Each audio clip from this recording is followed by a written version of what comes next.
Thank you very much, Secretary General Stoltenberg, Chancellor Merkel. Thank you very much. Other heads of state and government, I am honored to be here with members of an alliance that has promoted safety and peace across the world. Prime Minister May, all of the nations here today grieve with you and stand with you. I would like to ask that we now observe a moment of silence for the victims and families of the savage attack which took place in Manchester.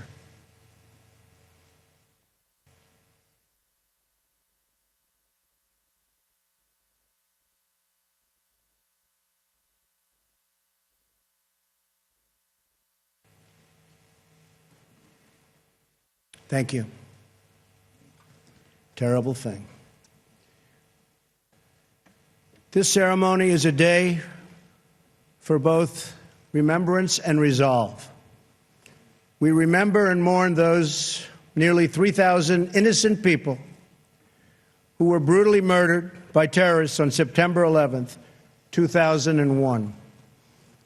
Our NATO allies responded swiftly and decisively, invoking for the first time in its history the Article 5 collective defense commitments.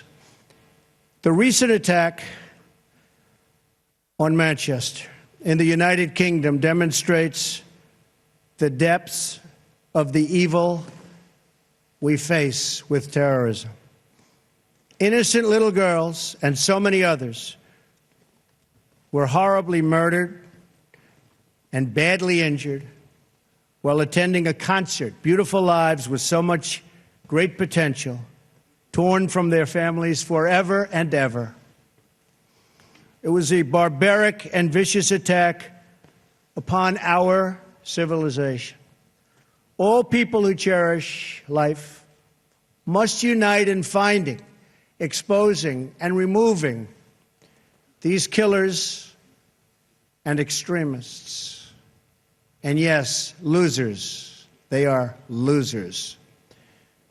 Wherever they exist in our societies, we must drive them out and never, ever let them back in. This call for driving out terrorism is a message I took to a historic gathering of Arab and Muslim leaders across the region, hosted by Saudi Arabia. There I spent much time with King Solomon, a wise man who wants to see things get much better rapidly.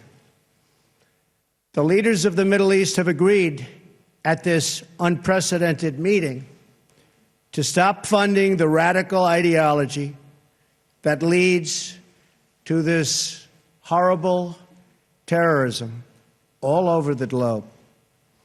My travels and meetings have given me renewed hope that nations of many faiths can unite to defeat terrorism, a common threat to all of humanity.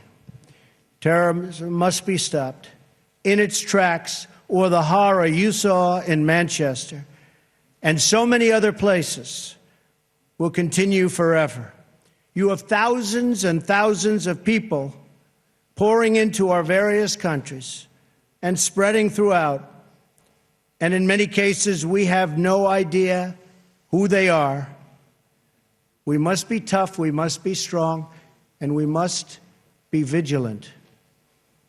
The NATO of the future must include a great focus on terrorism and immigration, as well as threats from Russia and on NATO's eastern and southern borders.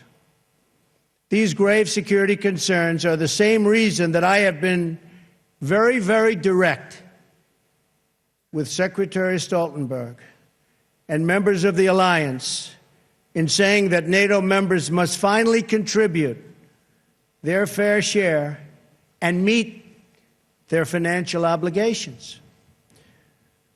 But 23 of the 28 member nations are still not paying what they should be paying and what they are supposed to be paying for their defense. This is not fair to the people and taxpayers of the United States. And many of these nations owe massive amounts of money from past years and not paying in those past years. Over the last 8 years, the United States spent more on defense than all other NATO countries combined. If all NATO members had spent just 2% of their GDP on defense last year, we would have had another $119 billion for our collective defense and for the financing of additional NATO reserves. We should recognize that with these chronic underpayments and growing threats, even 2% of GDP is insufficient to close the gaps in modernizing, readiness, and the size of forces. We have to make up for the many years lost. 2% is the bare minimum for confronting today's very real and very vicious threats. If NATO countries made their full and complete contributions, then NATO would be even stronger than it is today, especially from the threat of terrorism.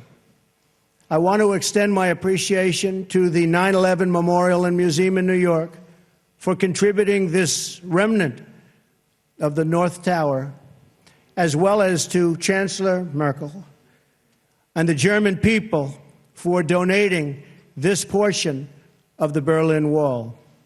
It is truly fitting that these two artifacts now reside here so close together at the new NATO headquarters.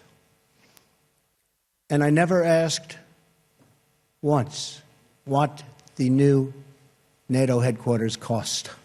I refuse to do that. But it is beautiful. Each one marks a pivotal event in the history of this alliance and in the eternal battle between good and evil.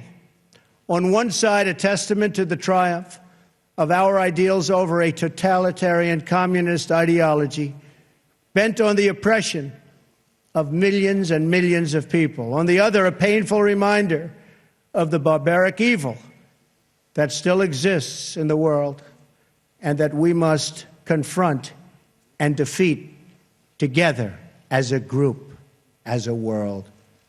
This twisted mass of metal reminds us not only of what we have lost, but also what forever endures: the courage of our people, the strength of our resolve, and the commitments that bind us together as one. We will never forget the lives that were lost. We will never forsake the friends who stood by our side. And we will never waver in our determination to defeat terrorism and to achieve lasting security, prosperity, and peace. Thank you very much. It's a great honor to be here. Thank you. Thank you. Thank you.